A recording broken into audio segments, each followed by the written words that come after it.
Back in 2015, Tai Lopez released his Here in My Garage YouTube ad. Here in my garage, just bought this new Lamborghini here. The video went viral and became a meme in itself.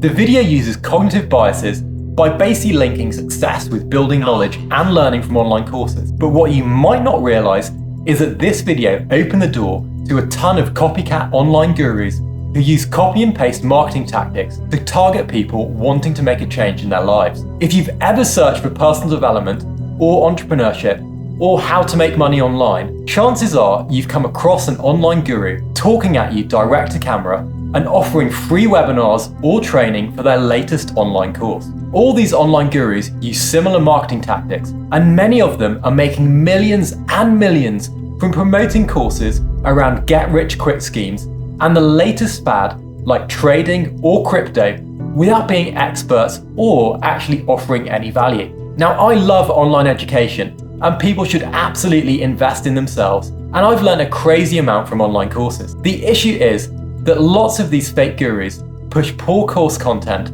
by overpromising with aggressive marketing tactics. Don't believe me? Well, here's Charlie Munger's opinion. If you take the modern world, where people are trying to teach you how to come in and trade actively in stocks, well, I regard that as roughly equivalent to trying to induce a bunch of young people to start off on heroin. It is really stupid.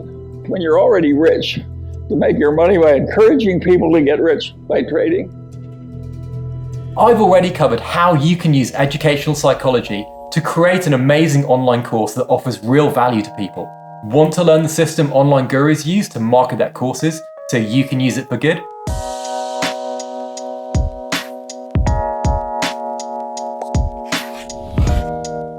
Marketing is what separates your average course creator from the top tier online gurus who are making millions and millions. If you can't market your course properly, then you're not going to reach a large audience and you're not going to be able to impact as many learners or generate as much revenue as you could be. So let's think like online gurus and break down their marketing tactics into some simple steps that you can use right now to scale your online courses.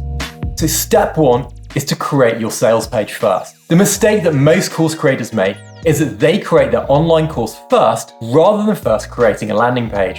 If you create your landing page second, it then tries to be this long, convoluted explanation of what you're teaching, and a sales page or landing page that just explains what your course is without explaining how and why it offers value and solves a problem for your learners isn't going to be that effective. When you create your landing page first, you're actually forced to get curious and look at the needs and desires of your marketplace and your learners. Creating your course landing page first also helps you when developing your course content and kind of creates your course for you. You can choose to create what you want, or you can choose to create what's actually valuable to your audience. Now, my video on how to create an online course goes into detail about how to identify your niche and put your learners first.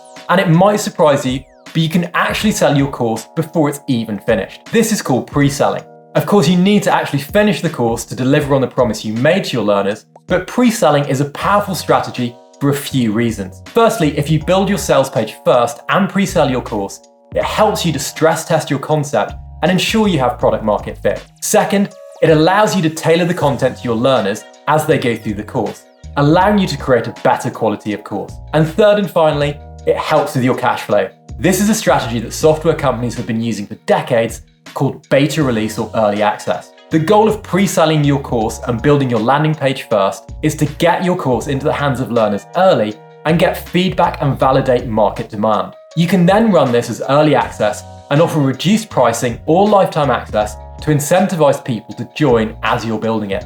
Using an open, transparent, and ethical approach will also help to build rapport with your learners and help you develop a community around your course. To give you an idea of how fake gurus use sales pages, just check out these examples with long copy, videos, and testimonials throughout, all trying to move you to a webinar or to their product. Now, there are several platforms that you can use to build your sales page, such as Shopify, Unbounce, ConvertKit, ClickFunnels, and many more, all of which have the same templates and drag and drop interfaces for you to play with. ClickFunnels even got a bad rep as it was used by lots of online gurus and automates lots of your marketing and sales funnels. But before we get to marketing funnels, let's first focus on your messaging and copy for your landing page and marketing materials to ensure you communicate the value of your course to your learners in the right way. Step 2, get your messaging right. What's important is how you describe your course. Now that you have your landing page, you need to ensure that it speaks to the learners in your niche. As a copywriting pro tip, use the challenges, goals, and language that you gathered from speaking with your learners during your research phase when planning out your course. This will make your leads feel like you're just reading their minds. I'd also recommend using reverse planning and thinking about the impact your learners want from your course. What's their end state and how will they be transformed when they finished your course? For example, if you're selling a course on how to play the guitar, think about why someone might want to take that course. And even better, ask your learners so you can then write this in their own words and language. The reason might even surprise you, such as, I want to impress my friends and family by learning to play guitar. And so your sales page and copy might lead with something like, impress your friends and family and change your life by learning guitar, rather than just take this guitar course. People will often sign up to things based on emotion, and this concept of selling the dream is something employed pretty nefariously by fake online gurus who will often promise things like financial freedom for anyone taking their courses, with the small print stating this isn't guaranteed and actually rarely happens. People see videos like this and they say, oh, that's not real, that's for somebody else. Don't listen. Don't listen. Be an optimist. Having published some hugely successful online courses myself, one of my top tips is that it's really important that you treat your course like a product launch, because that's exactly what it is. In very practical terms, you want to collect emails and collect customer testimonials. Your email list will become one of the most valuable assets in your business because it will allow you to continuously market to your leads. It will also allow you to upsell past customers with new courses later on. Testimonials are vital for creating a sustainable growth engine, building trust, and more. Always ask past customers for testimonials in written or video formats on their transformation. Then use these testimonials throughout your marketing materials.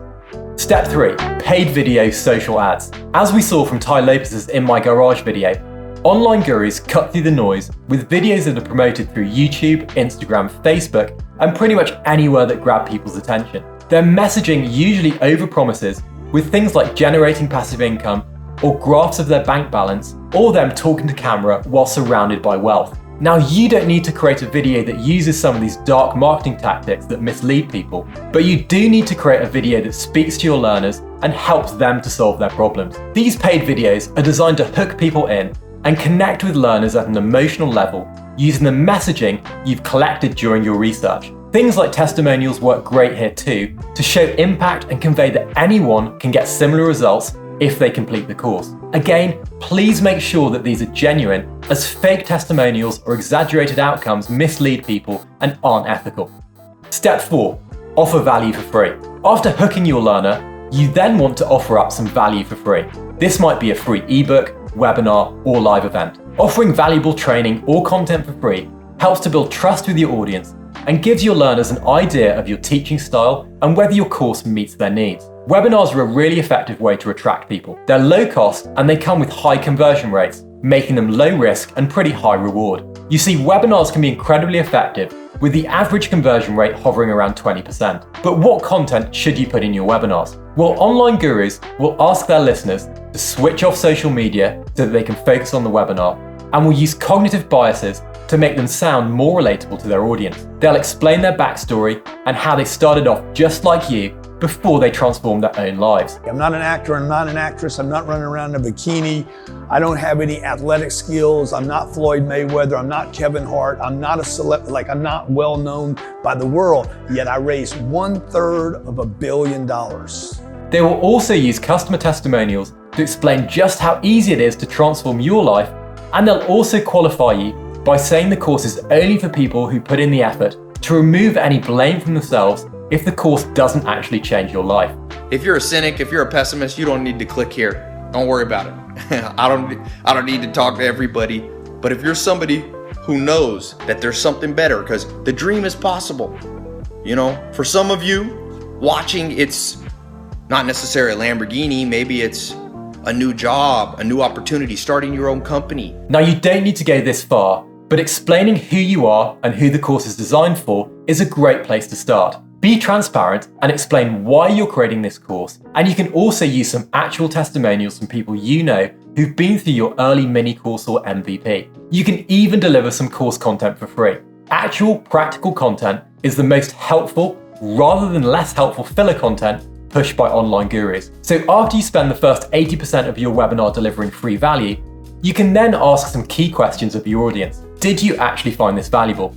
And secondly, do you want to learn something else? This is where you start selling your main course or one-to-one consulting. If the webinar attendees act now or in the next few days, they'll gain access to a special promotional price. Using the cognitive bias of urgency can really help to drive people towards your landing page to sign up to your course. Here are a couple of other ways you can offer value and collect learner emails while building trust ethically. Now, we touched on mini courses in my video on how to structure your online course, but as a quick reminder, these are short courses usually focused around a subsection of your main course, and they're a great way to generate leads. These can be delivered as a mini course, part of your online course, or they can be delivered through a newsletter in sequenced emails. Make sure that when someone signs up for your mini course, they're also entered into an email drip campaign that sells them your main course, offers discounts, and increases conversion rates. Tools like ConvertKit are great for this and can help you to connect with your learners through a regular newsletter. My next tip is to become a guest on a podcast. Nowadays, everyone has a podcast or vodcast, and being a guest on podcasts in your niche can be a great way to increase your authority and reach new customers. Directly reaching out to podcasts often works well, as podcast hosts need regular content. Create an interesting bio and offer value or educate people using part of your course for free. My next tip is SEO and content marketing. Search engine optimization is a vital component of any marketing strategy, increasing your ability to be discovered. When done correctly, creating educational content can significantly increase your authority on a subject and also helps you to create a healthy pipeline of leads. Content marketing can be done through YouTube and social media by building an audience around your free content or on your website with helpful free ebooks and blog posts. My top tier tip here is to be consistent with what you're posting and when you post. Try not to overwhelm your audience and opt for new content once or twice a week only. For SEO, tools like SEMrush or Ubersuggest can help you to identify keywords in your niche, and your content can then be optimized around these keywords. Ghost is a great tool also, and one which I use for blogging, which does a lot of the heavy lifting for you if you're a creator looking to start a blog for content marketing around your online course. To summarize this process, you're taking your learners or customers through a sales funnel with paid ads hooking them and getting them interested and excited enough to then offer up their email in exchange for something they find valuable and which is free. Once that email is captured, software like ConvertKit can nurture prospective customers using email sequences, and your landing page can move people from your webinars to your course sign-up page and into your course, just like online gurus do. Now, a lot of first-time course creators might struggle with the idea that they won't be seen as credible due to this big segment of online fake gurus out there. So many world-class credible people are so hesitant to create a course because of some of the online gurus that they never actually do it. Gurus with ads saying things like, make $1 million in 30 days, really discredits and disrespects the entire learning industry and puts off people from making great courses. To me, if you're creating a course, you have to convey trust whether you're selling a physical product or a digital product. Having genuine testimonials is a great place to start, as is having a transparent outline of your curriculum online with all the modules and lessons included. Other things that drive trust in a course are things like a money-back guarantee and using software like Proof that conveys social proof by displaying a pop-up that shows when someone's just purchased your course. Most importantly, avoid over-promising and under-delivering. While you should start with your landing or sales page, understanding who your ideal learner is and getting honest feedback to ensure your course is as good as possible is the perfect way to avoid this. And offering value in any marketing is the main difference to being a fake online guru. Now, YouTube channels like CoffeeZilla give a deeper look at fake gurus or dark gurus or whatever you want to call them. Online education is amazing, and investing in your own self-development and skills is absolutely vital. And heck, I even agree with Tai Lopez that knowledge is the best thing you can invest in. But if you're creating a course, start with your learner first and be obsessed with offering them value and grabbing their attention before backing it up with really, really valuable content. Now, I hope you enjoyed watching this video as much as I did making it. and it's a topic I'm super passionate about in the learning space. If you have any experience of online learning, good or bad, do let me know in the comments below. Thanks so much for watching. Thanks so much for subscribing. If you're not yet a subscriber, do hit that subscribe button, and I'll catch you again in the next video.